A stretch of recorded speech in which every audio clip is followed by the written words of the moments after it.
All right, let's go ahead and get started. Welcome, everyone. Thank you all for joining us today.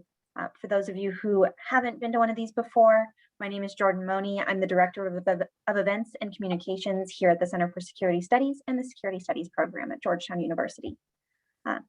Before I turn it over to today's speakers, I have just a few quick notes for you. First of all, you should have been automatically muted when you joined the Zoom session.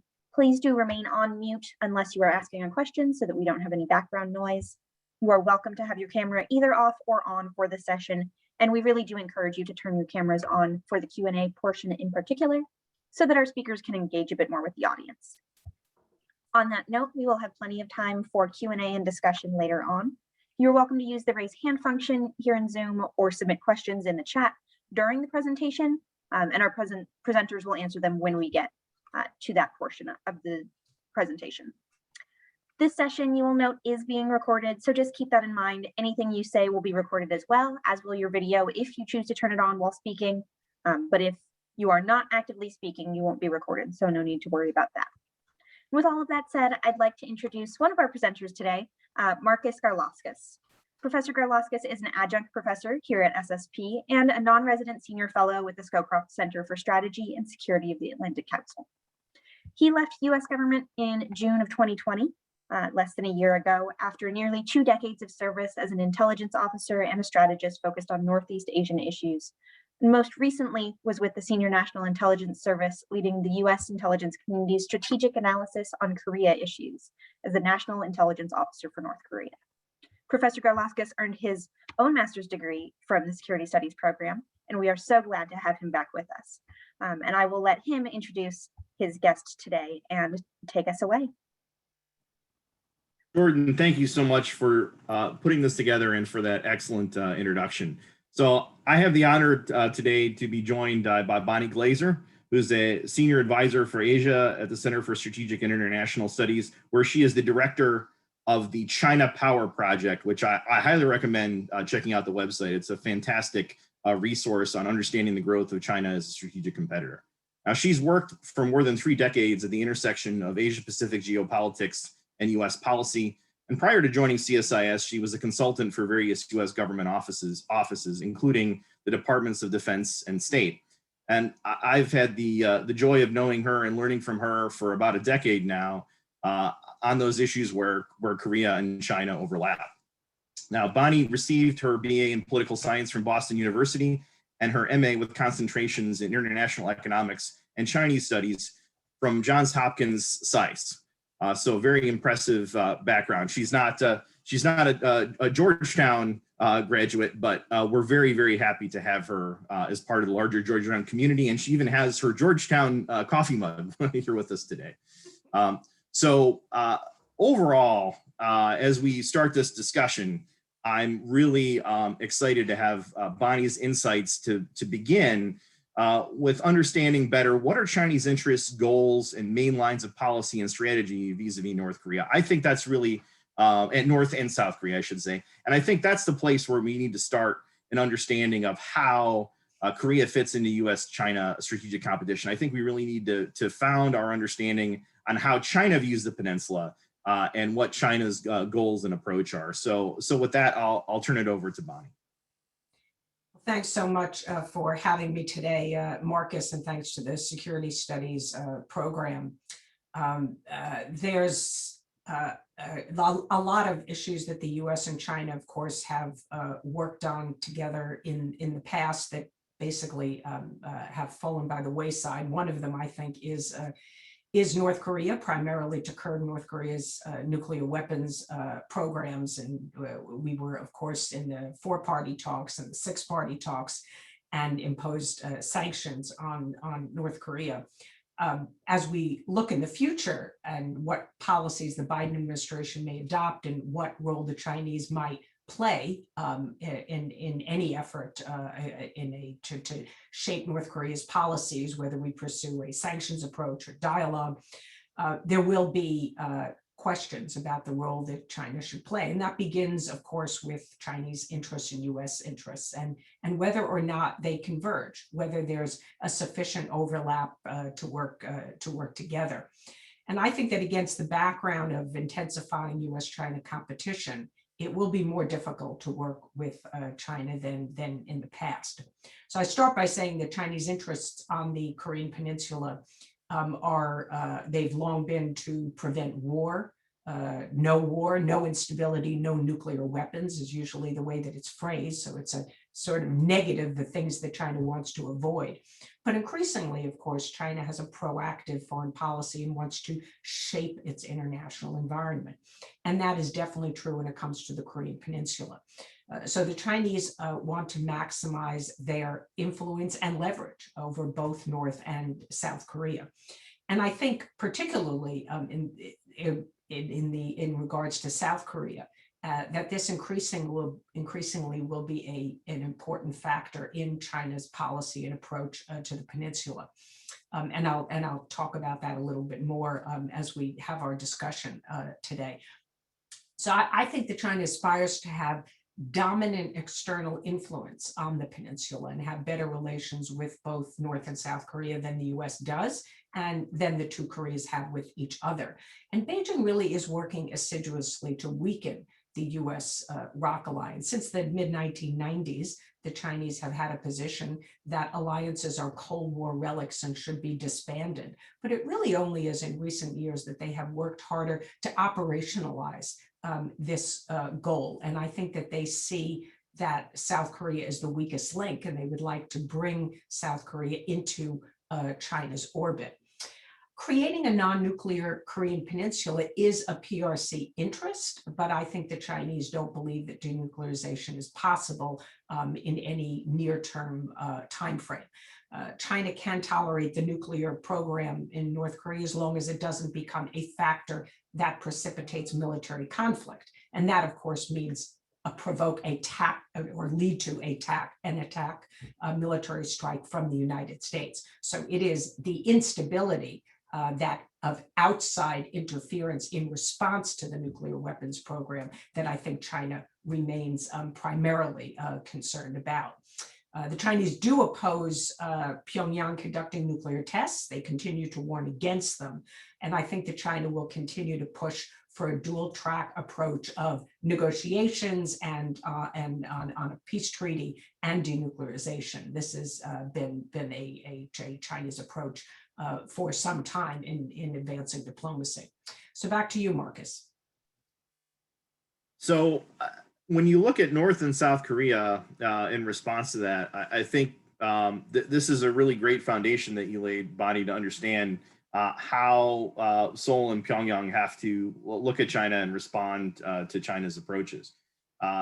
First and foremost, I think both Seoul and Pyongyang recognize that they're in this difficult position vis-a-vis China, that they rely on China economically a great deal, that China has tremendous power and it's right on their collective doorstep. And it fits with this long-term view that the many Koreans have, Korean strategists, Korean politicians, Korean historians have of Korea as what is called the shrimp among whales, basically being caught between large competing powers. And of course, historically, that was primarily China and Japan over centuries. But now it's the concern about being caught between the United States and China, of course. Now, in the case of North Korea, of course, it owes its very existence and survival to China, but that doesn't mean, from the North Korean perspective, that they're still as close as "quote unquote" lips and teeth, to use the term from the past. As of course you well know, Bonnie, that the relationship has changed quite a bit over time. And I think it reached a low point in 2017 when North Korea was clearly not responding to Chinese pressure to halt or scale back its weapons testing. And then, of course, Kim Jong-un at this point in 2017 had not even met with Xi Jinping. And so I think that the North Koreans were trying to force the issue to make the Chinese recognize that they were not going to be pressured, they were not going to be intimidated by China into restraining their behavior, that essentially sort of asserting their independence from China, even as there was a great practical reliance on both the political and economic support from China. But then in 2018, I think you saw a transformation of the relationship with the meetings between Kim Jong-un and Xi Jinping, and then the halt to North Korean strategic weapons testing, and then the shift to diplomacy with the United States, of course, with the high point being the Singapore summit. And I think that put North Korea in a position where it had shown China that it could not be essentially bullied or pushed into a fundamental change in its behavior, but that through positive engagement and through some incentives, which it seemed she offered some incentives to Kim, that North Korea could be a more productive and positive partner. And I think the other big element that changed from 2017 to the present day, besides the engagement between the leaders and the Chinese, I think, appreciation of the certain degree of restraint North Korea showed, is the rising sense of competition and rivalry between the U.S. and China. Mean that sort of moment where I think that there was this opportunity for much greater cooperation in North Korea in 2017. I don't think that's coming back, and I think the North Koreans recognize that, and I think that really drives their approach.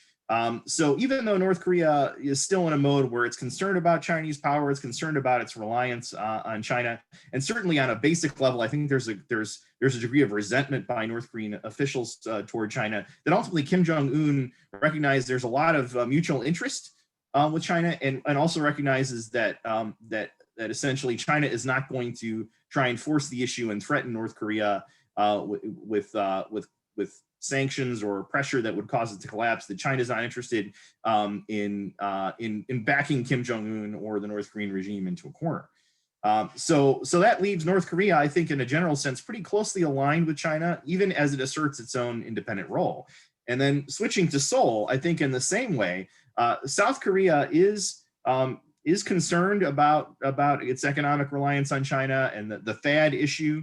And for those of you not familiar with the amount of pressure that China applied economically to South Korea over the deployment of the THAAD counter missile system, the THAAD missile interceptor battery. I think that was a real sign to South Korea of the danger of antagonizing China and the very real economic punishment that China could inflict. But I think another element, though, that you saw during this situation where South Korea went ahead and allowed for the deployment of this U.S. System that China was staunchly opposed to, I think you also saw that in the end, even though South Korea paid a price, that ultimately it antagonized the South Korean population, and the favorability rating in the polling you see for China went way down. And South Korea ultimately accepted the THAAD battery. And Bonnie, you and I have talked about this before. Is South Korea tried to portray it as the three no's that they guarantee to China: the no additional THAAD battery, no connection to a regional missile defense, and no trilateral alliance between Japan, the United States, and the ROK. These, from a South Korean perspective, were portrayed as not really being particularly concessions, because they were things that South Korea wasn't going to do anyway. So in the end, though, this THAAD situation, the pressure and the economic cost that China was able to inflict on South Korea, at least for now, seems to have reinforced the concerns by South Korea's Moon administration that antagonizing China on any issue other than one that is really central to South Korea's interests is probably unwise. And in particular, South Korea seems very reluctant to engage in any activities outside of the peninsula, outside of what it feels it needs to do vis-a-vis North Korea in particular, in a way that could antagonize China. There's been some limited actions, but in the end, South Korea is reluctant to be seen as siding with the United States against China, Bonnie, as you well know. And I think that creates a sense of frustration, I see in Washington, where, is South Korea really an ally, right? And that I think is a bit unfair, recognizing the situation that South Korea is in and the national interests that they have. But also it creates a difficult dilemma for the United States vis-a-vis dealing with the North Korea issue, because my view is North Korea and China have become so interconnected as issues that it's difficult to pressure North Korea, for example, without Chinese assistance. It's difficult to respond militarily, whether it's deployment of the THAAD battery or it's a military exercise, to North Korea provocative behavior, aggressive behavior, without in some way having the Chinese criticize and respond in a way that they make it about them and not just about North Korea. So I see the evolution of this going forward is that South Korea is going to continue to be in this difficult place, and try and reassure China that it's not, it's not an adversary, it's not teaming up with the United States, but at the same time assure the United States that the alliance remains strong, and that ultimately South Korea shares a similar worldview, a similar set of values, and is not going to side with China against the United States either. But I think that these dilemmas are much greater for Seoul right now because North Korea seems to be in a position where it can take advantage of the rivalry, whereas South Korea feels more like a victim of it, right? And I think that's going to be the case going forward, and it's how Washington and Seoul are able to manage that relationship, and then try and also drive a wedge between Pyongyang and Beijing that I think will determine a lot of the flow of events in Northeast Asia for years to come. As we've talked about these issues, I'm interested to hear, as the North Korean position and the South Korean position have evolved, how do you think China's approach is going to the peninsula is going to change in the coming years, and how is this going to affect U.S. interests? Well, those are some great comments, Marcus. Let me just first comment on the THAAD issue that you raised, because I think that we really are seeing the longer term consequences of that episode, and they really are playing themselves out in terms of how, as you say, South Korea is approaching China. And of all of U.S. alliances, I think anywhere in the world, South Korea feels more like it is being forced to choose between the United States and China than any other. And there are many allies that have felt that kind of pressure, or even just sort of partner countries that are in our allies. But South Korea's tremendous economic interdependence with China, and I think was quite intimidated by what happened during that THAAD period. Now we know that the South Koreans are observing China's trade coercion against Australia and worrying that China could once again adopt those kinds of policies against South Korea. And even the economic pressure and other political pressure has not completely been removed, as I understand it. So there's this constant reminder to South Korea that if they do the wrong thing and side with the United States, participate, for example, in the Quad Plus, or undertake some activity in the South China Sea, anything that damages China's interests will be punished. And so I think that is ultimately Beijing's goal, that it has achieved it. It has really intimidated South Korea. And if we look at other U.S. allies, Australia being one example, they are standing up far more firmly against the threats from China than South Korea's, despite their economic dependence on China. So two very different examples or models of how countries are reacting to coercion. In response to your question, I think that the heyday of our U.S.-China cooperation on implementing sanctions against North Korea is unlikely to return. So I agree with you on that. Probably, in 2017, when President Trump said he would postpone imposing tariffs on Beijing if it cooperated on North Korea, they had the Mar-a-Lago summit. That was really, I think, the peak of the cooperation, and we saw better sanctions enforcement from China than we'd ever seen. But as you know better than I do, really in 2018, that really started to unravel, and the Chinese began helping North Korea conduct illegal ship transfers of North Korean coal, which went inside China's territorial waters, according to many accounts, and probably then helped North Korea import illicit products. And this continues. And so I think it would be difficult to reimpose a really effective sanctions regime. The Chinese have been calling, as you know, in recent years for an easing on sanctions. And if the North Koreans resume and short-range ballistic missile tests, the Chinese probably won't react at all. And even if they resumed an ICBM test, I wonder whether Beijing might say this is actually the fault, at least in large part, of the United States for not rewarding North Korea for adopting the moratorium on nuclear tests and long-range missile tests. Basically, it's our fault. We should have done more. So I think it's going to be very, very difficult to get China back on this on the same page if we want to pursue sanctions. I think from talking to Chinese experts, my sense is they expect that North Korea will begin provocations at some point later this year. But they doubt that it will be nuclear tests, which would, I think, provoke a stronger Chinese reaction than anything else.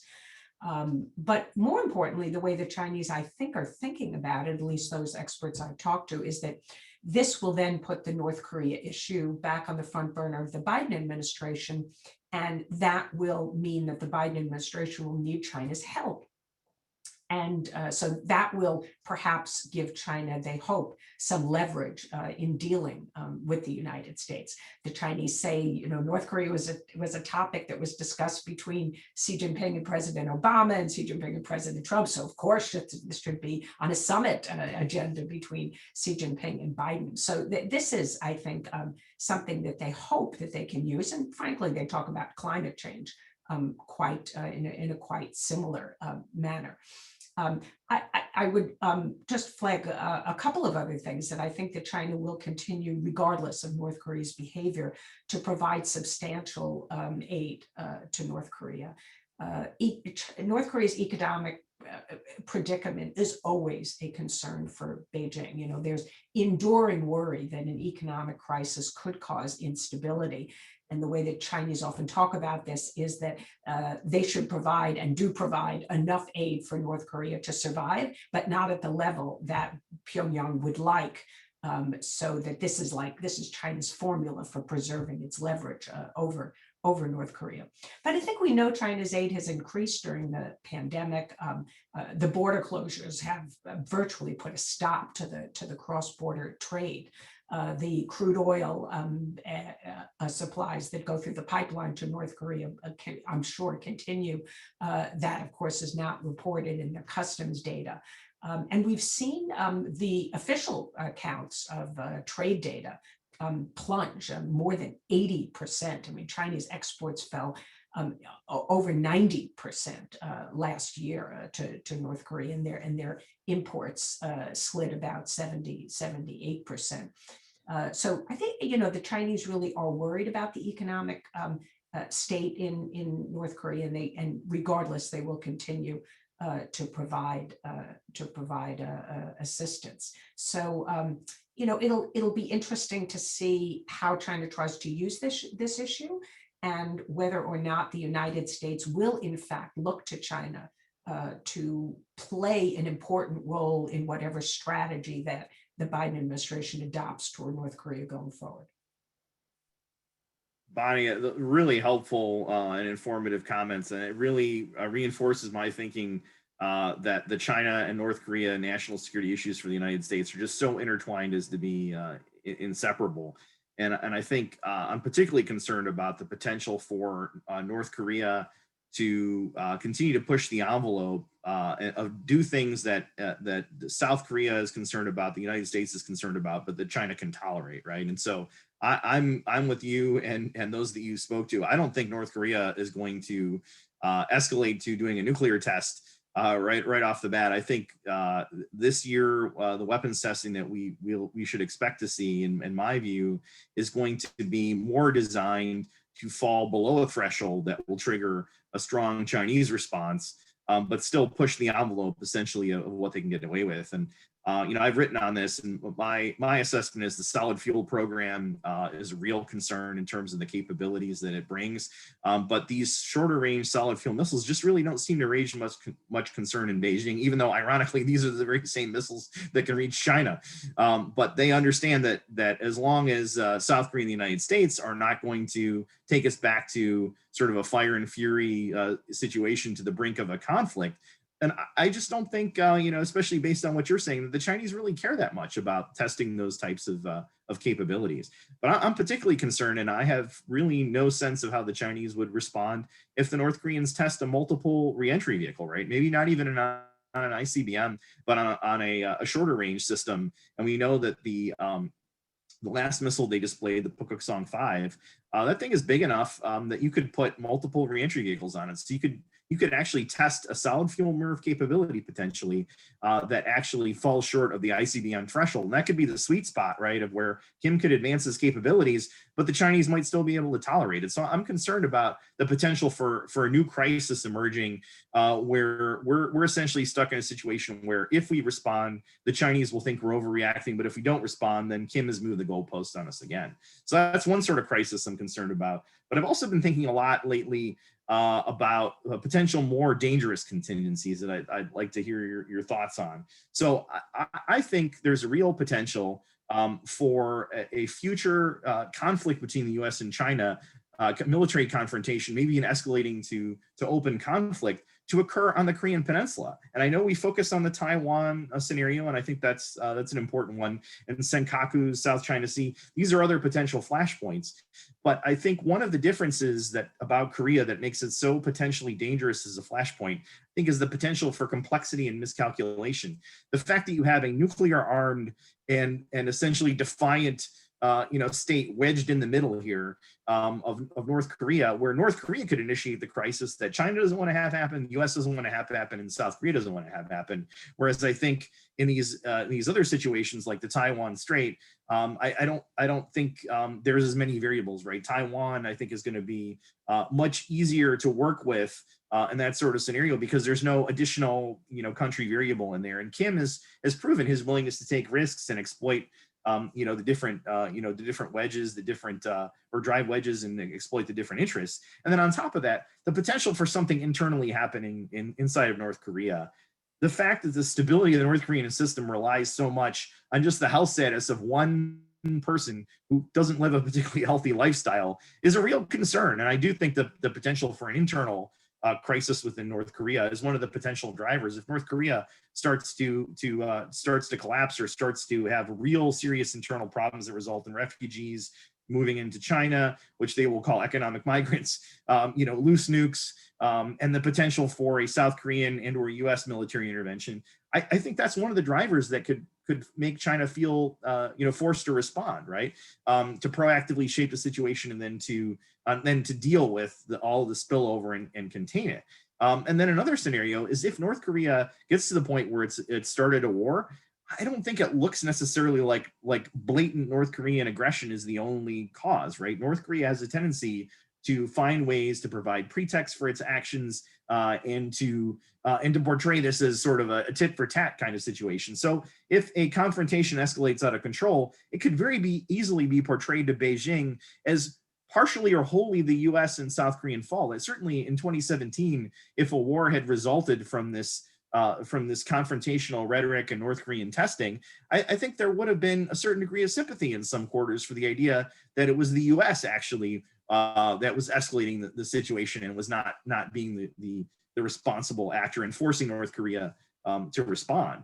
So I think in that sort of scenario, regardless of whether or not China agrees with why North Korea did what it did, if U.S. and ROK forces are moving into North Korea, going to seize North Korean territory, dictate a political outcome, and then again have all these spillover effects that go into China, and then operating right along China's land and sea and airspace, and maybe not necessarily penetrating into Chinese territory per se, but operating within such proximity that China becomes very concerned. Think about warships in the Yellow Sea, or American aircraft flying in close proximity to China.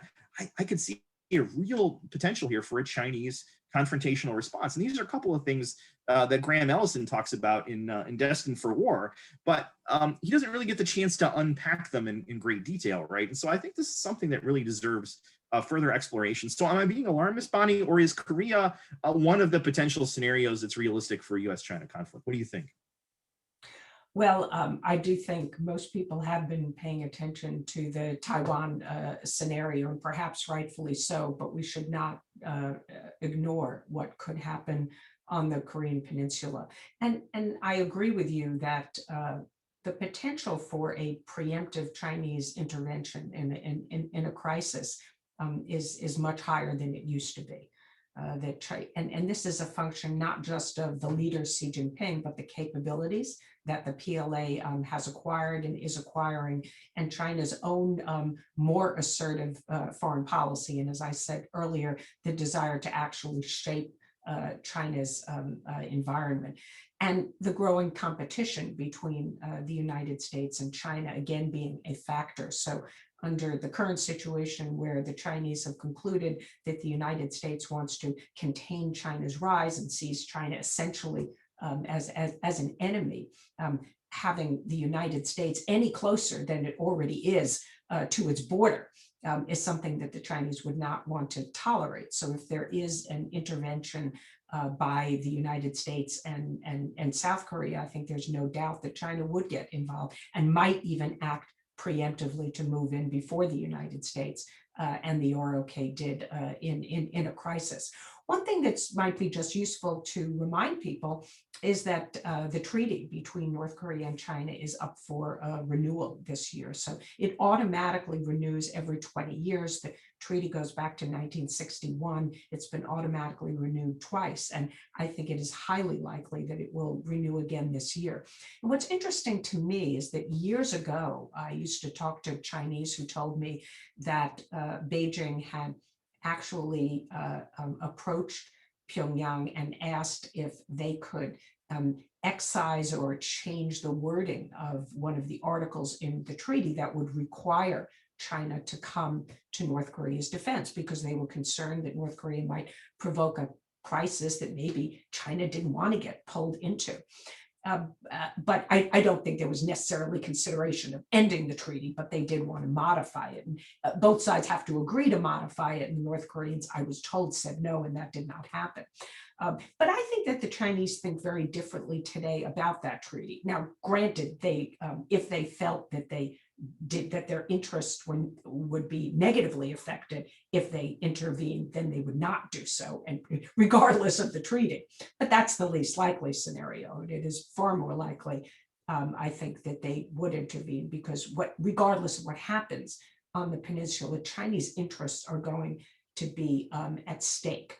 And I think that there is a need for these kinds of talks between the US and China, whether they're on the peninsula overall, or contingency talks, or just how we might have some division of labor or deconflict our military operations. Many people have said for years that, of course, there are nuclear facilities in North Korea that are closer to the Chinese border. It would make sense if the Chinese would secure those, whereas the United States might secure others. But the prospect for these kinds of conversations and having this kind of division of labor, I think, is just highly unlikely, again, in this context of this broader U.S.-China strategic competition.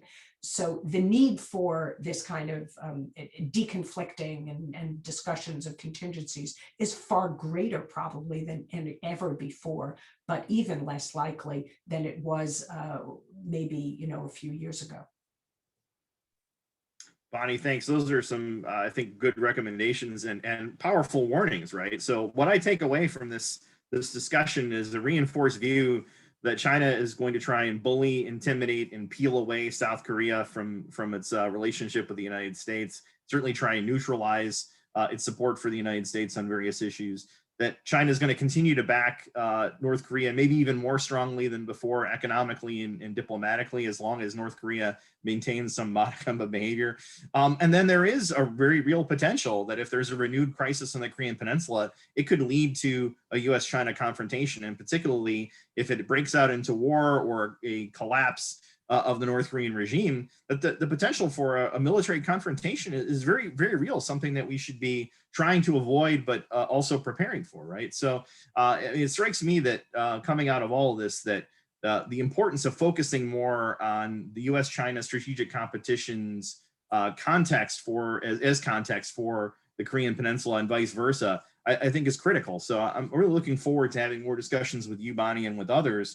And I think now's a good time to wrap up our discussion here and open it to a broader group, so that we can hear their questions and thoughts, and we can respond to them. Does that sound good to you, Bonnie? Sounds great. I guess we can ask people to put their questions in the chat or just raise their hands, and Marcus, you'll call on them. Yeah, sounds great. I don't see any questions in the chat yet, but if anyone wants to raise their hand electronically to weigh in or ask a question, they're welcome at that point. I know there's a lot of folks I know actually in the audience. I recognize a lot of names, so I'm sure you all have some thoughts or questions based on what you just heard. Anyone want to volunteer to go first? Let's see. Oh, I see Jonathan has joined us. Jonathan Corrado from the Korea Society. Hi. Yeah, thanks, Marcus. My technological ineptitude prevented me from raising my hand, so I thought I'd just turn on my camera. Thank you so much, Marcus and Bonnie, for that really insightful unpacking of the risk factors going on here. And I wanted to just follow up on one of the issues that was raised, and that's the Quad Plus.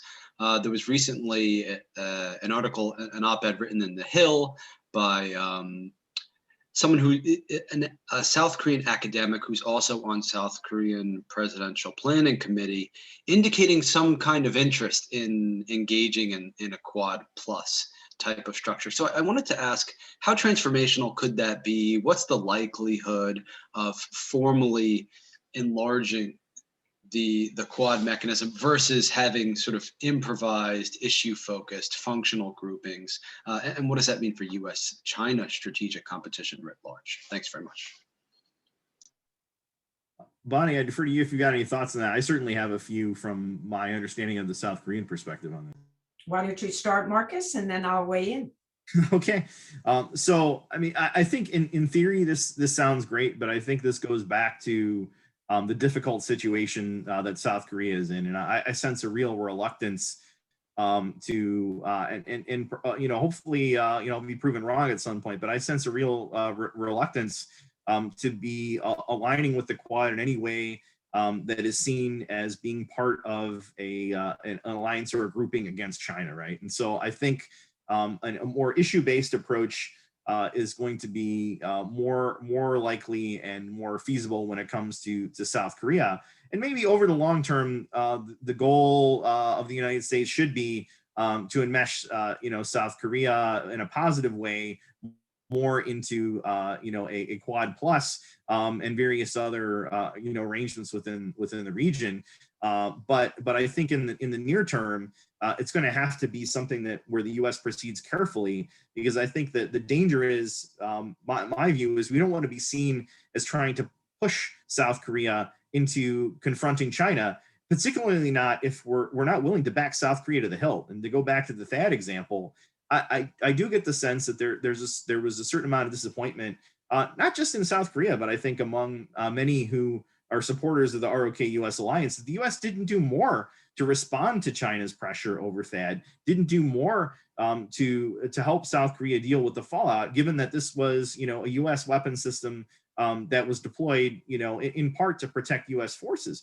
So I think, Jonathan, honestly, it sounds good on paper, but I think it's going to be a tough sell with Seoul right now. Bonnie, I would just add that China has become increasingly concerned about the Quad. At the beginning, they thought it wouldn't really amount to much, but we've really seen it gain momentum, and it's quite clear that the Biden administration wants to build on what the Trump administration did. So I think the Chinese will be strongly discouraging countries like South Korea from participating in any Quad Plus activities. So even before the Biden administration came to power, I think the South Koreans were quite wary of participating and concerned about a Chinese response. I think it will be even more going forward.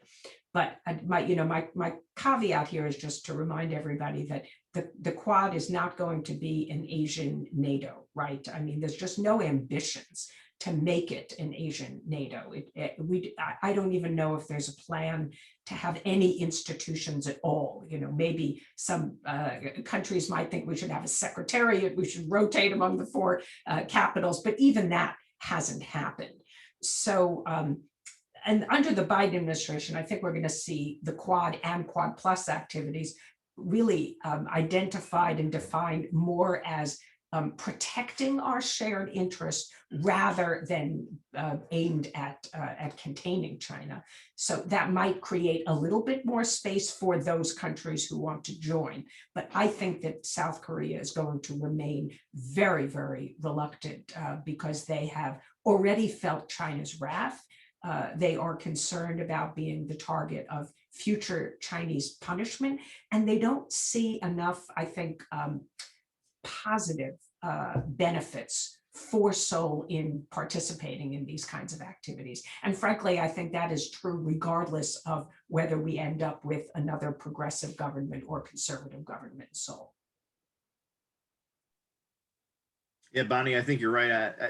I actually want to weigh in on that for a second, unless there's other comments or questions. I think the whole issue of the political divide in South Korea, I think it's a bit exaggerated in the context of the China issue, and I think part of that is more form than substance, right? And certainly, I think there's an interest on the conservative side of the aisle in South Korea in talking more directly about China as a threat and as a challenge. But I think there's larger strategic issues that actually affect Seoul's approach to the Quad and overall to how it manages this difficult situation of being an ally of the United States, relying on China economically and on China's doorstep.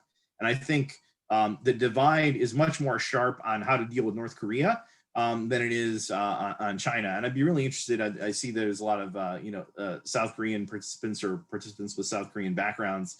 If there's any thoughts from the group on that, but my sense is it's more form than substance of the differing views of how to deal with China. But maybe I'm wrong on that. I don't know if there's any thoughts from the group. If I can provoke someone from the audience to agree or disagree with me on that point.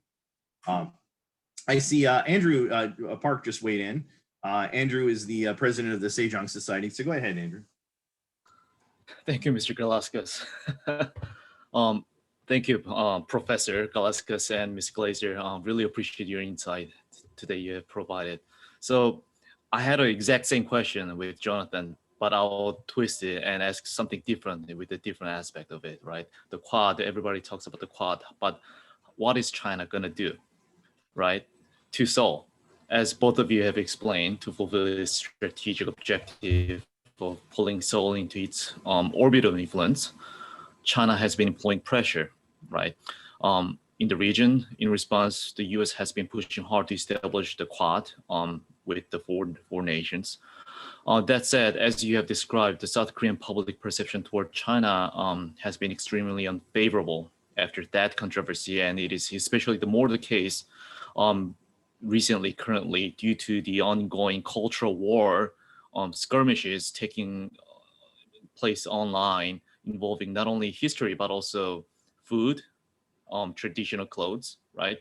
So my question to both of you is, will Beijing pursue rapprochement, or at least improving its public-to-public relationship with South Korea to secure a sort of a strategic buffer or vantage point in response to the materializing quadrilateral developments in the region?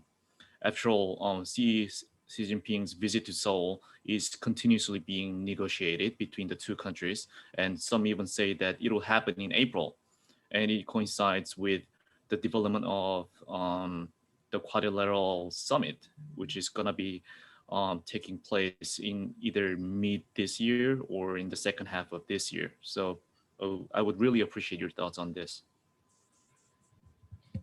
Well, I'll start by saying, Andrew, that there, as I said, there really is a priority being accorded by Beijing to improving relations with South Korea.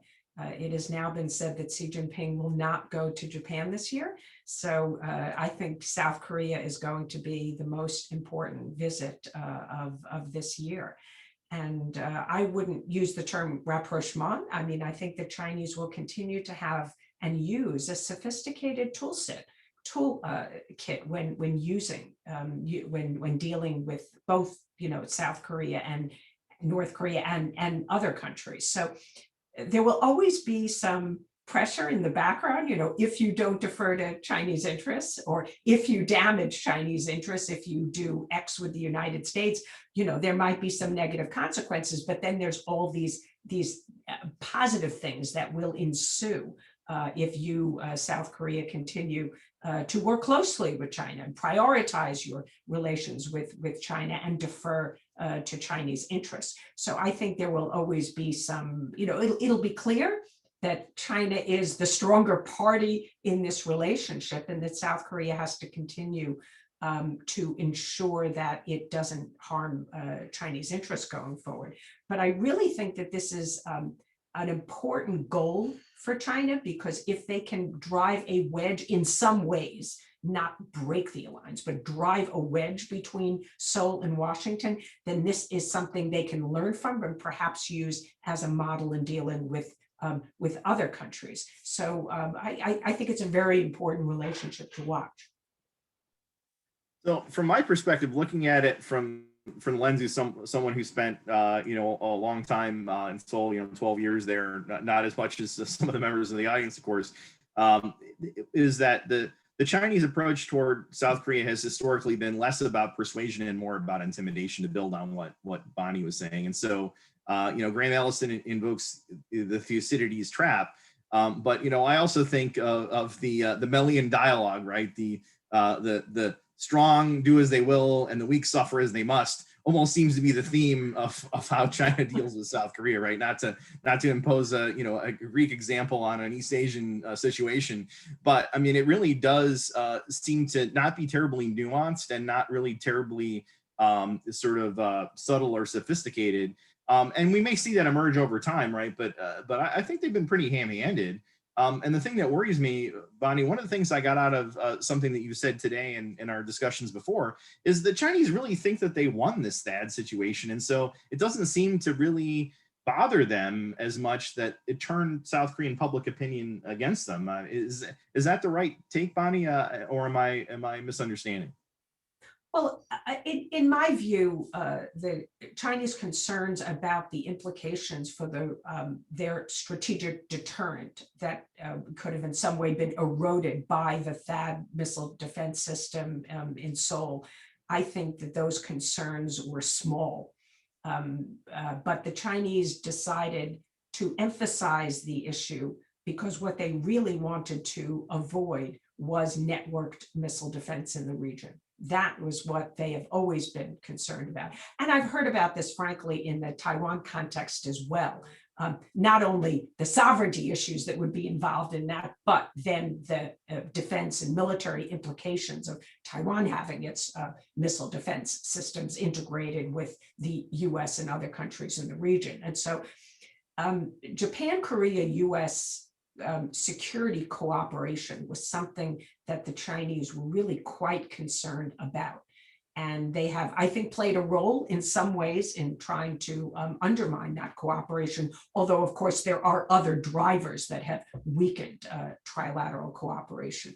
But it's, I think in the THAAD case, the Chinese feel like they didn't win a total victory because Seoul didn't remove the missile defense battery, but at the same time, they won an important victory of ensuring that South Korea will not engage in networking missile defense systems with Japan and with the United States. And I think ultimately that was their biggest fear, and that fear has been significantly alleviated.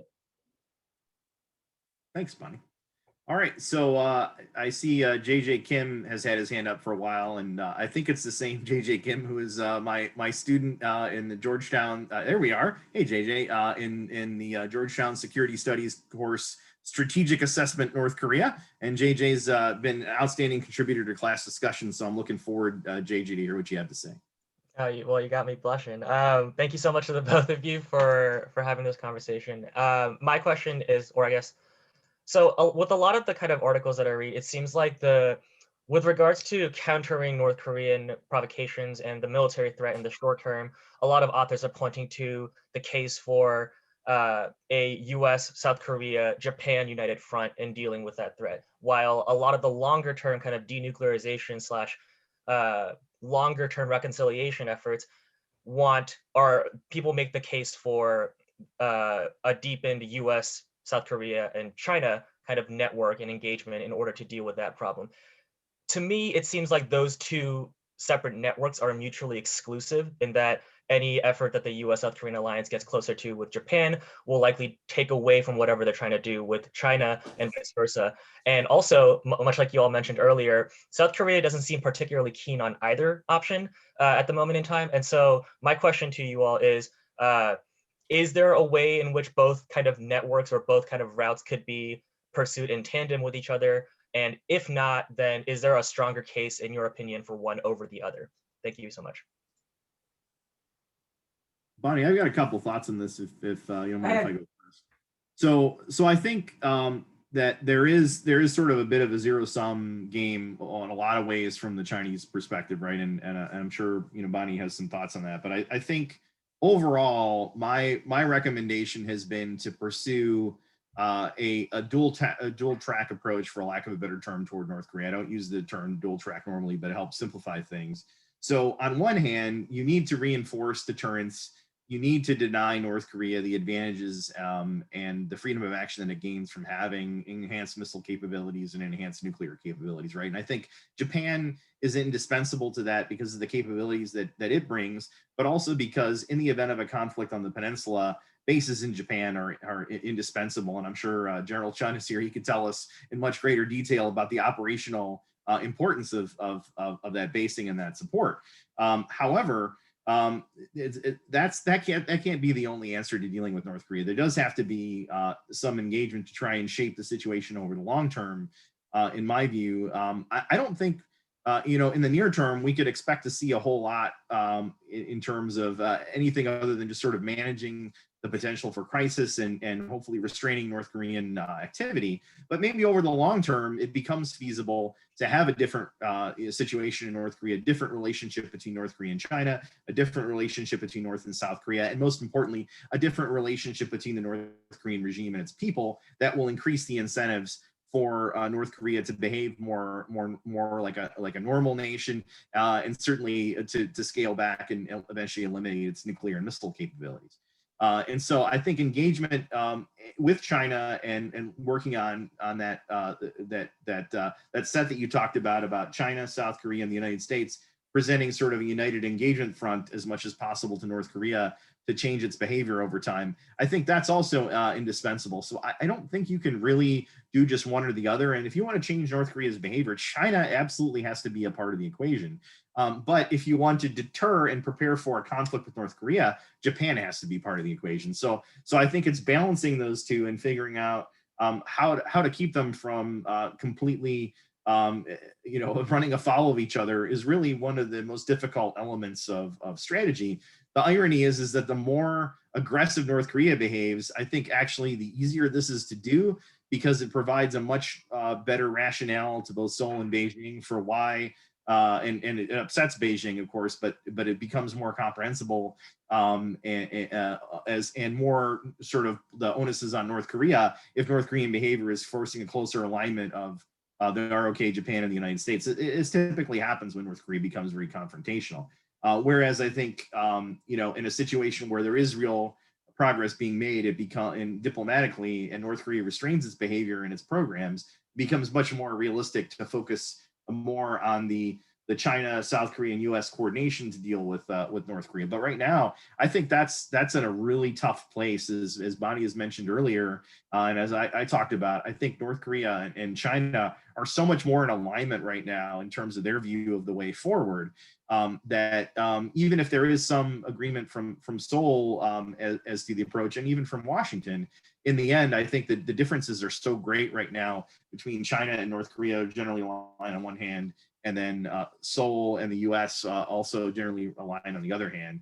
I think that sort of that aspect of engagement, getting China sort of on board with South Korea and the U.S. is going to be really difficult unless North Korea does something that really antagonizes China. And my concern is that the threshold for that is very high. Perhaps the threshold is sitting behind me this ICBM. I don't know. Bonnie, what are your thoughts on all this? I think that the prospects for U.S. China, South Korea cooperation to deal with North Korea are not good at all. And the way that I approach this issue is I look at China's policy toward individual countries and towards the region writ large. The Chinese are trying to make themselves indispensable toward all countries, contributing to their economic development, presenting China as providing solutions for vaccines, for example. And this is true in Southeast Asia in particular, but it's also true in Northeast Asia. The Chinese are working quite hard to demonstrate that the United States is not the future, it is the past. And they want to marginalize the United States. And let's all remember that in 2014, Xi Jinping's speech at the conference on interaction and confidence building measures in Asia used the phrase sort of, Asia for Asians or something like that. You can go to the exact quote, but it basically says that China would be creating a new sort of security architecture in the region for Asian countries that would not include the United States. And when I attended the PLA Xiangshan Forum in 2019, China's defense minister repeated this in his speech. So this is not something that has disappeared from the way that China sees the region. So my lesson from all of this is that China doesn't want to include the United States in solutions on the Korean Peninsula or anywhere else. China would rather work bilaterally with South Korea and demonstrate that the United States is more a source of instability or uncertainty, and that China is the reliable partner. So I don't think this is something that China would want to pursue going forward. That said, tactically, will China try and use the issue of North Korea in order to have a more stable relationship with the United States? I think yes, and that's what I think is going to happen over the next couple of years. As I said earlier, China would like to get something from the US in order so that they could use North Korea to stabilize the relationship with the US. They recall that during the presidential debates early on, that Biden, before he was elected during the primaries, he said that China is indispensable in dealing with North Korea. So I think they see this as a potential point of leverage. Yeah, I think it's a really good point. So Axel, I saw you had your hand up, so we'll go to you next. Axel, other outstanding student in strategic assessment North Korea, and also a published author who's done some great work. Thank you, Professor Garlauskas, and thank you for the great discussion today. I especially appreciated the comments on the possibility of a Quad Plus. Along similar lines, looking forward, in June, we have the G7 summit in the United Kingdom that's featuring the usual members along with India, South Korea, and Australia. So my question is two parts. For you, Professor Garlauskas, what sort of expectations do you think South Korea has going to the summit? Is North Korea going to be on the list, or are other topics going to be taking priority? And then for Ms. Glaser, this is a group of democracies that are all very interested in the Indo-Pacific and have a stake there. What is China's perspective on this upcoming summit, or is it just a routine thing? Thank you both. So my take, based on my own experience, just kind of watching the history of this, I think whether or not there are other issues on the agenda and other priorities, that North Korea will become a major point in the summit. And I think this is kind of indicative of of a longer term challenge in the US-ROK alliance, is that it was formed because of the threat from North Korea, right? And the threat from North Korea has been sort of the central organizing concern and principle that keeps the alliance focused on a particular adversary. And even though I think the alliance might come into play, as we talked about in a potential Chinese intervention, ultimately the focus is inevitably, especially in the near-term space and in the public space, going to be on North Korea. And so this sort of takes kind of a lot of the bandwidth away from other really important strategic issues, whether it's economic cooperation, defense, technology and production cooperation, or whether in kind of this larger set of issues of how to posture the alliance to be in line with the vision that was laid out a long time ago of being regional and global scope and a comprehensive strategic alliance, right? And so unfortunately, especially when things are unclear about where things stand with North Korea and there's concerns about potential for provocation and are we on a good path with North Korea? And I think the answer to that question is no, we are not on a good path. We just haven't seen it proceed to the next step yet. I think inevitably that's going to take up a lot of the energy and a lot of the focus, and I think that's okay. But because I think these other issues can also be addressed, and certainly I expect that the professional team that's in place, many of whom, of course, I know, and the others, here in the session, I see in the names, also know. I think they'll be able to prepare and the ground for a summit that will be able to address North Korea in a comprehensive way, but also address a range of other strategic issues of mutual interest, even though there's still that systemic problem of North Korea kind of taking away from the larger aspirations for the breadth and depth of the alliance. And I'm sorry, over to Bonnie for the second part. Yeah, I'll just add briefly. As I said earlier, the Chinese are most concerned about the formation of an anti-China alliance, so they don't want to see the D10 talking about China or taking any actions that might harm Chinese interests. At the top of that list is definitely Taiwan. I think that they would be concerned that these 10 countries might talk about how Taiwan should be playing a role in the World Health Organization, return as an observer to the World Health Assembly, or participate in other UN-affiliated organizations. I mean, I think these are that issue is probably at the top of China's list, and they're concerned about what President Biden has talked about might be a summit for democracy later this year. So, I think those are the issues that are highest on their priority list. They don't want China to be the target of cooperation among democracies. And they're particularly worried about technology and supply chains because as we can see from the current 14th five-year plan, some of you may know that this week is what we call the two sessions, the Lianghui. It's the CPPCC and the National People's Congress that meet every year, and there is the rollout of the next five-year plan for China, the 14th five-year plan, and the real focus is in the economic realm is on technology and making China more self-reliant, less dependent on the outside world, and they are concerned about cooperation among democratic countries to pull supply chains out of China and to take measures that might prevent China from reaching its goals of becoming a leader in technologies of the 21st century. Thanks, Bonnie. And so next we'll go to General Chun, former commander of ROK Special Warfare Command and retired ROK Army Lieutenant General. Hey, Mr. G. Can you hear me? Loud and clear, sir. So it's 3 a.m. in Seoul, so I'm expecting to get extra points for this. I just want to say what I think about this issue with China and the United States and Korea and advocate my view. The biggest problem that I see with China is that we South Koreans have no respect from the Chinese. And without this kind of respect, there can be no real development.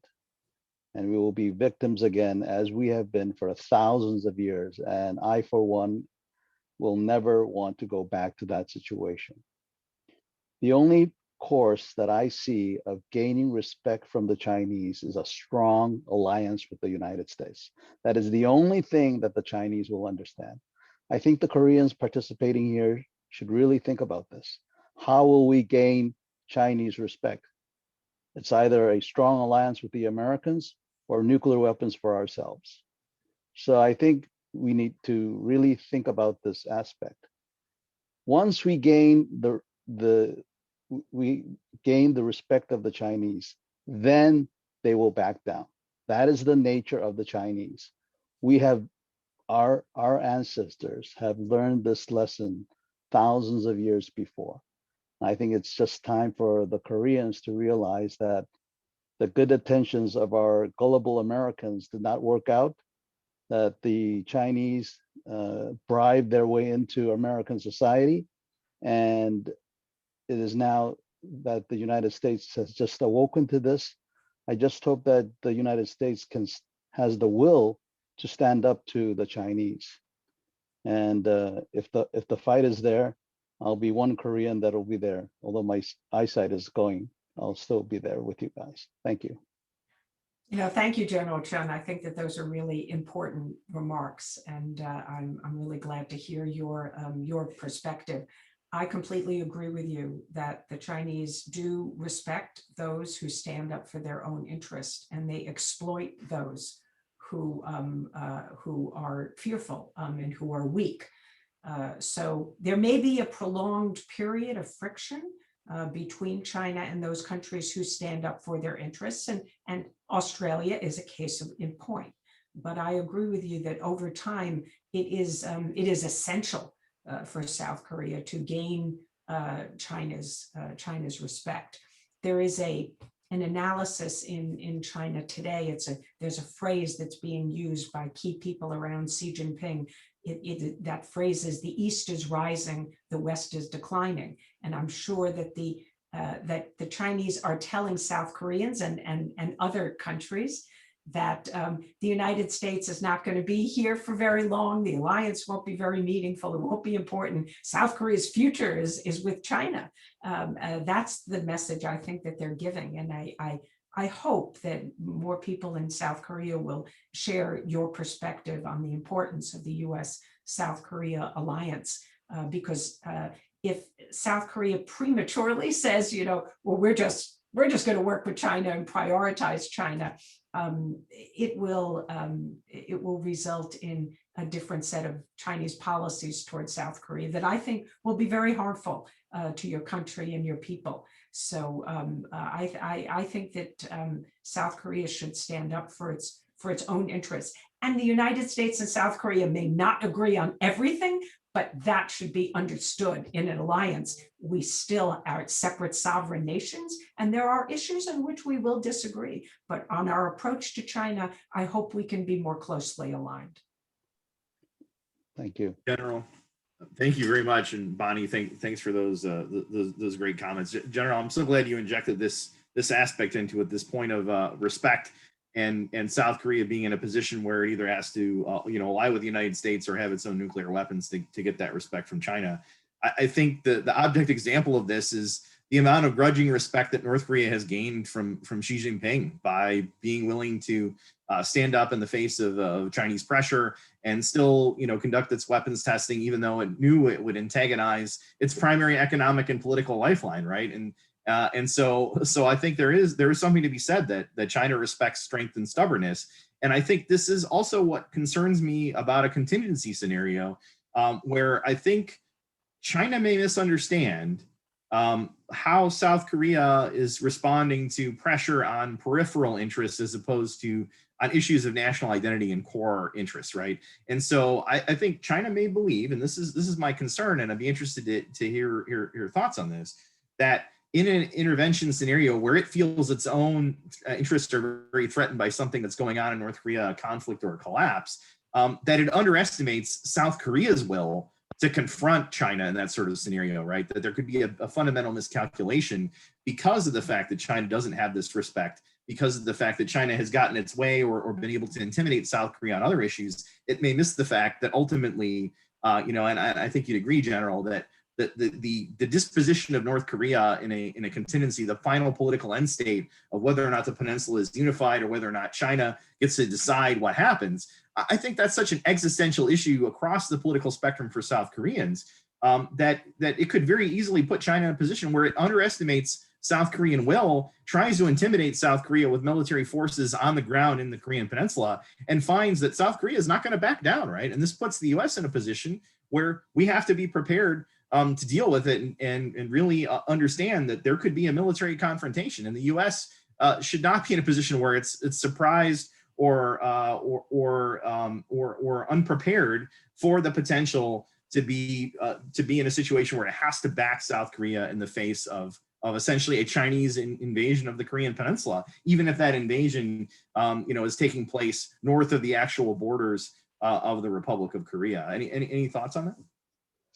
Mr. G, it's 3 a.m. That's too much of a big question, but I'll try to simplify my answer. I really think that there's one thing that I think that we can all agree upon. Whether it's North Korean or South Korean, we don't like the Chinese. I believe that if the Chinese are, I don't want to use the word stupid, but if they come into North Korea for whatever reason, the scenario that you stated, it would be the worst decision that they could make, because those tenacious North Koreans, they have a couple of thousand years of history of fighting the Chinese. The North Koreans and the South Koreans are different in temperament. The North Koreans are much more aggressive people. I can say that without bias, because I myself, my family is descendants of North Korea. And this tenacity, this aggressiveness was born out because of the thousands of years of fighting with the Chinese. Because when the Chinese were coming into South Korea, into the Korean Peninsula, it was naturally the North Koreans who had to face them first. So I think if the Chinese ever invaded North Korea for whatever reason, they will have their hands full. And I think that it will be an opportunity rather than a risk for the alliance.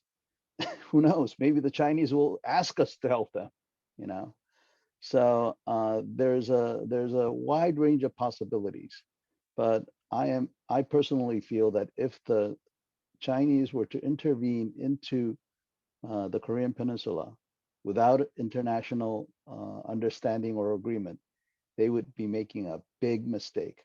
They need to look at Chinese history, because I believe 3,000 years ago, one of the emperors told them, look, it's bad luck to invade those Koreans, just bribe them off. And if they don't follow their emperor's advice, they're going to be in a bad position. Thank you.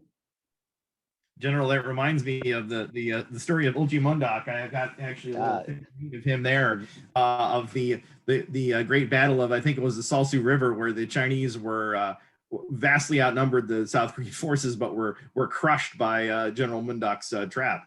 General exactly. Ulji's trap. So yeah, I take on board what you're saying.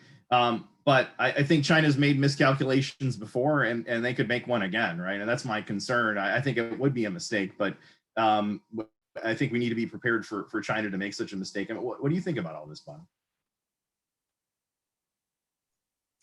Oh, I agree with you that there is always potential for miscalculation, especially when there is very little dialogue between our senior national security officials, our intelligence communities, our military communities, not between, of course, the US and South Korea, but between the US and China, and between South Korea and China. And I would note that there was an agreement last week, I believe, by South Korea and China to establish more military hotlines. So now there's going to be 5 communication mechanisms between your militaries at different levels, theater and then operational, more tactical ones, I understand. But I personally would not attach too much significance to those kinds of communication links, especially in a crisis, because we know from our own experience that the Chinese don't use them, but they seem to serve a diplomatic purpose these days for China in just establishing things like hotlines. And South Korea has more of them with China than any other country. But this should not leave people to feel complacent that this would mean that it would be easier to communicate with or establish some kind of cooperation with China in a crisis, because I think we have to assume that whatever China does, it would do unilaterally and not in coordination with either the United States or South Korea.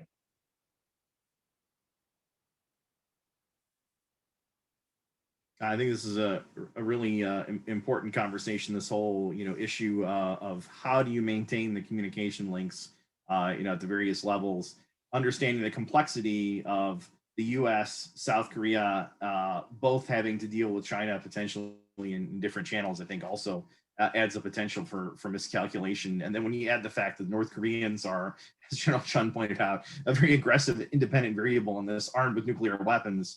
To me, again, this goes back to why I'm so much more concerned about a miscalculation of this type in a Korea scenario where it's so much more complex and ambiguous. Whereas the Taiwan problem, from looking at it as someone who's not focused on it as much as I know you have, it seems like a harder problem in some ways, but perhaps a simpler problem in the fact that the variables are more limited and the potential for miscalculation is still present, but I think it's a little bit easier to deal with because you don't have so many independent variables there. I don't know. What do you think, Bonnie? Am I oversimplifying the Taiwan scenario? Well, I think we could do an entire other session on the Taiwan scenario, but I think there's a lot of complicating factors when it comes to Taiwan. The China's interests, of course, being involved is a core interest for China.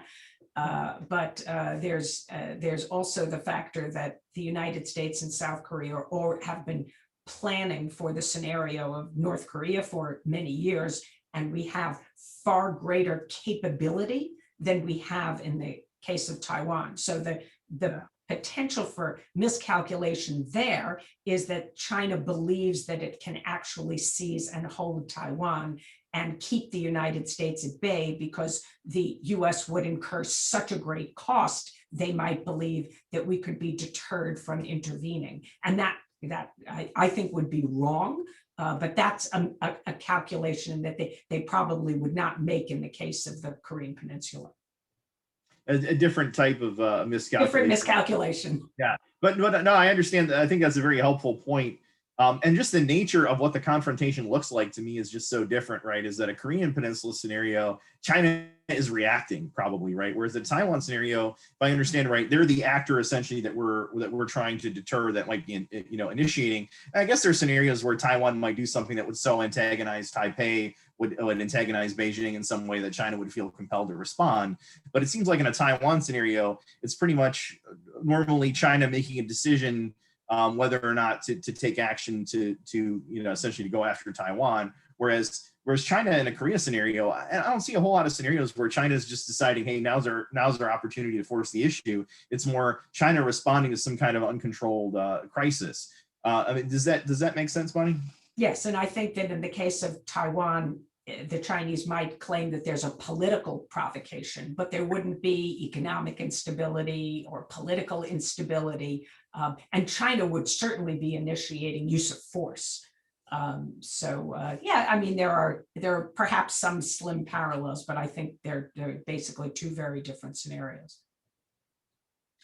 Yeah, so I see William Lloyd just weighed in on the chat with a question about, with China's concerns about instability, how likely is it for COVID and the lack of health infrastructure to generate instability in North Korea? I think this is honestly Kim Jong-un's primary concern in why he closed down the borders of North Korea and why he's willing to pay such a high economic price, both restraining activity inside of North Korea and restraining trade, as limited as it may be, going across North Korea's borders.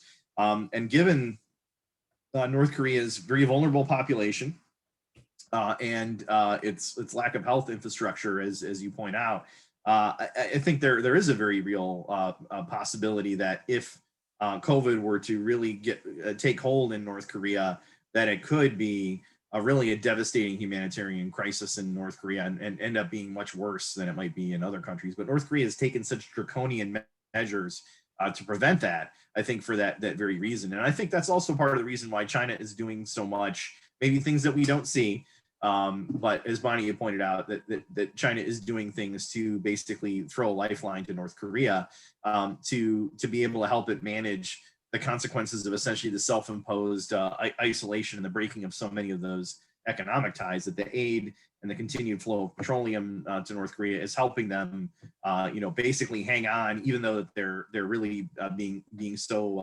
isolated and so draconian about how they're controlling this. Is that your read, Bonnie? Yes. I think that the Chinese are concerned about the economic situation in North Korea. As I said, my own view is that if they felt that North Korea needs additional economic assistance in this, COVID environment, that they will provide it. The Chinese will continue to support North Korea in pretty much, I think, any way that they can, if they feared that there was a collapse. I wonder if they are concerned about Kim Jong-un's health, about potential real famine in North Korea, but I have the sense that their fear about economic instability is not very high. That they believe that the situation is controllable. The Chinese, as probably you all know, they all look at North Korea through their own experience of the Cultural Revolution, the Great Leap Forward, times in China where they had either political instability or particularly famine. And they believe they were able to tighten their belts, and they think North Korea has done so and will continue to do so. So they don't seem very alarmed to me about instability, but a main factor is that they will contribute to prevent that from happening. Thanks, Bonnie. And I think we've got one more question that we have time to address from Sungmin Cho. And then we've also got, okay, there we go, about China's coercive economic statecraft and economic retaliation against U.S. allies and partners, as you talked about earlier. And Sungmin is asking, what can the U.S. do more to support these countries? What could the U.S. have done differently to support South Korea during the 2017 THAAD situation? I think this is a really interesting and important topic. How do you counter Chinese economic pressure? So, Bonnie, what do you think? Sorry, needed to unmute. So you've given me an opportunity to plug a short article that I wrote, which is on the CSIS webcast website, excuse me, and it's part of our global strategic forecasts 2021 series, which was on economic coercion. And essentially, I think that the mistake that the United States has made in dealing with this issue, and it really goes back to all the way to 2010 when China started banning the import of salmon from Norway because the Norwegian Nobel Prize Committee had awarded the Nobel Peace Prize to Liu Xiaobo, a dissident in China. And then there have been many cases since then, Japan and restricting rare earth exports. And of course, we had the Philippines with the tropical fruit, the bananas that the Chinese claim were infested. Just this past week or so, we've had a case in Taiwan where the Chinese said that there were pests in Taiwanese pineapples. And for the first time, we have seen governments actually step up and try to offset the negative impact by now importing these pineapples. And the United States, Australia, and particularly Japan have placed large orders. So this is not what we did, as you said, Marcus, earlier in the case of THAAD. We did nothing for South Korea. And in the case of Australia, they are making their own progress in diversifying markets as well. But you saw some senior officials in the Trump administration, including Secretary Pompeo, tweeting with pictures of Australian Shiraz saying, I'm doing my part to support Australian wine growers. So there are things that we can do. And first, I think if we organize a coalition of countries that say they're willing to get together to consider actions in the event of China taking these steps, that signals that China might pay a cost. There is no case in which China has paid a cost for using trade coercion against countries. So that's a really important thing. We have to signal that we're willing to do something. Secondly, some countries in the past have launched WTO cases. In the case of Japan, the U.S., Japan, and the EU filed a case against China, and this was the rare earths episode, and we won. So China had to eliminate its export quotas. Australia also has now filed a case against the China and the WTO, sorry, the World Trade Organization, and the United States, and I think others could consider joining that case as well. But there are other things we could do. We could consider how we retaliate against China. Are there some ways where we could creatively impose tariffs on Chinese products? So again, looking at the cost imposition way. And in the article that I wrote, I tried to explore something we could do that would be WTO consistent, because I think whereas in the Trump administration, they wouldn't have cared if they would have been consistent with the WTO. I think in the case of the Biden administration, they do care. So I put in some examples of ways we could retaliate against China that might be WTO consistent. And then lastly, we could perhaps establish a reserve fund that countries and maybe even companies would contribute to that could provide some alleviation. And this is not going to be dollar for dollar, because the costs for individual companies could be very high, but there might be some ways in which we could provide some relief, because usually the targets are private companies. They're not countries, they're individual companies. In the case of South Korea, that was the latte company, and they were the ones who got hit very hard. And so we ought to be able to think about whether there's some way to provide relief. So these are just some examples, but the point really holds that particularly in our alliances, if we sit back and admire the problem and do nothing about it, then our allies' takeaway is that in their time of need, we are not willing to stand up for their interests and help. And I think we should have done more in the case of the THAAD battery, particularly since this was a US system and we wanted to see it deployed in our shared, in support of our shared interests. Whereas all these other cases of countries, US interests have not been as closely tied. So that case stands out for me as one in which we just should have done more. Yeah, I completely agree, Bonnie. And obviously, you've thought this through a lot more than I have in terms of the details of the approach. But I mean, I think the bottom line up front is that this has got to be a big part of the conversation and the strategy and policy for U.S.-China strategic competition is how do we support allies in these sorts of circumstances, whether it's economic pressure, political pressure, or military pressure. And particularly in the case of the Korean Peninsula, how do we do that in a way that's not going to further inflame or escalate the situation with North Korea in a way that's not helpful, right? I mean, it's a very complicated calculus, given how we to some extent have to rely on China, in some sense to be a brake on North Korea.